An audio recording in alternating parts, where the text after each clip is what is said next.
باشە تۆ لە نێوان ئێران و ئەمریکا کە ئێستا لە خۆرهەڵاتی ناوەڕاستە هەستەکەی نفوسی کامیان زیاترە؟ ئێران.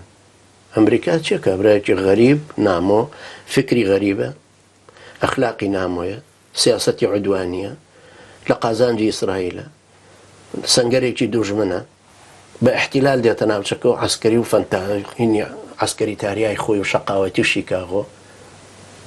ئێران وەکو فیسکەی مارەی بڕێ بە خشکەی مار هاتۆتە ناو وردۆر دەکوونی کردووە چۆتە لە وەختێکە زانی براوە ڕێزەکە. مجموعەیە برای ئێمە جیران لە ئێران 58 مانگ و 19 ڕۆژ لە زیندانی ئەوین و قەلع حەسار و قزل قەلعە و قڕنتێنە بوو. 58 مانگ و 19 ڕۆژ کە ئیطلاعات ئیجباری کردن وتی باشەوە بۆ ئیشمان لەگەڵ ناکەن. یەکێکی وتی باشە ئیشتان لەگەڵک. ئەم یەکە بە ئومێدی ئەوەی کە دێتە دەرەوە فێڵیان لێ بکە خۆی بشارێت. وتیان باش ئەچیتە هەولێر لێوە ڕێگات بۆ تەرتیب بکەین ئیلتیحاق بە مقاومەوە بکەین. بۆمان بێنە چێ سەرپەرشتی مقاومەکات پشۆرە ناویچە لە گروپەکان هێنانە بۆ هەولێر. ئەوە هەولێر حکمی پارتی و پاراستنە، پاراستن کە متابعەی مووی ڕیشی زەلامێگەکا کە هاتە دەرەوە تەقریرێکە نووسرەوە یەکێک مووی ڕیشی هاتۆتە دەرەوە.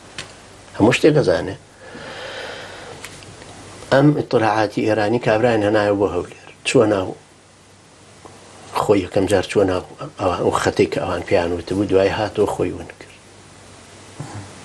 ئێران ملی گرت و لە هەولێر و بردیەوە بۆ زیندانەکە.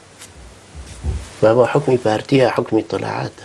ئەنجامە لای پارتی وایە، لای یەکێتی دەرگا کراوەیە، چونکە لە 1997ەوە ڕێکەوتنێکی استراتیژی لە نێوانی ئێران و یەکێتیە هەیە. تی ڕەقەمی ئێرانە لە معادلەی کوردایەتی. یعنی ئێران بەهێزترە؟ بەڵێ گومانی بەس بەڕای تۆ لە نێوان ئەمریکا و ئێرانە هەرێمی کوردستان زیاتری نانە پلیشاوەتە مەسەلەیەکی عەرەبیە لەگەر دوو فیل شەڕیان بوو هەر جاپانە بێت. خۆی سەر ئێمە پان بووینەت و شەڕی چاڵدێرانە بە شێوەیەکی تر کە 1514 شەڕی چاڵدێران لە نێوانی عوسمانی و سەفەویەکانە بوو هەر کورد زەرەری کرد.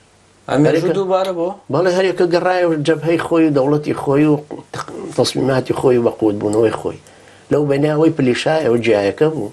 ئێمەش لەو بەینا پلیشاوینەوە. یعنی معقولە ئێستا ماستی یۆنان خۆی ئیفلاسی کردەوە حکوومەت ماستی یۆنان بێ منافەسەی ماستی هەولێر بکە لە ناو هەولێرە.